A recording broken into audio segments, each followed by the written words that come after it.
पुण्यात सकाळपासूनच अवकाळी पावसाला सुरुवात झाली आहे। शहरातील अनेक भागात या पुणेकरांना उकाड्यापासून दिलासा मिळालाय। आज आणि उद्या हवामान विभागाने पावसाचा अंदाज वर्तवलाय। पुण्यातील डेक्कन परिसरातून हा अंदाज वर्तवण्यात आलाय।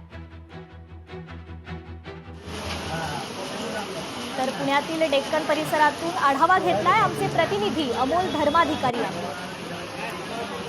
पुण्यात आज सकाळपासून ढगाळ वातावरण होतं आणि त्यानंतर दुपारी अनेक ठिकाणी पावसाला सुरुवात झालेली आहे। काही ठिकाणी मुसळधार पाऊस हा सुद्धा बरसतोय। आता पुण्यातील डेक्कन परिसरामध्ये आपण पाहतोय की काही वेळापूर्वी इथे सुद्धा मुसळधार पाऊस होऊन गेलेला होता आणि आता पावसाची रिपरिप आहे ती सुद्धा पाहायला मिळते। हवामान विभागाने दिलेल्या अंदाजानुसार आज आणि उद्या हे ढगाळ वातावरण राहील आणि काही ठिकाणी पाऊस पडेल अशी शक्यता वर्तवण्यात आलेली होती आणि त्यानुसार आज दुपारपासून पाहतोय की शहरातल्या विविध भागांमध्ये मुसळधार पावसाने हजेरी सुद्धा लावलेली आहे। एक प्रकारे पुणेकरांना या उकाड्यापासून सुद्धा सुटका मिळालेली आहे, पण अचानक आलेल्या पावसामुळे नागरिकांची मात्र तारांबळ उडालेली पाहायला मिळते।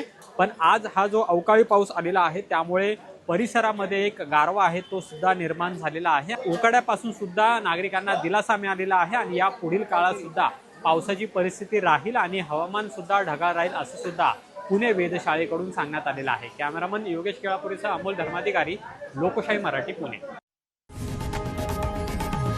लोकशाही मराठी ऐका, पहा, जागरूक रहा।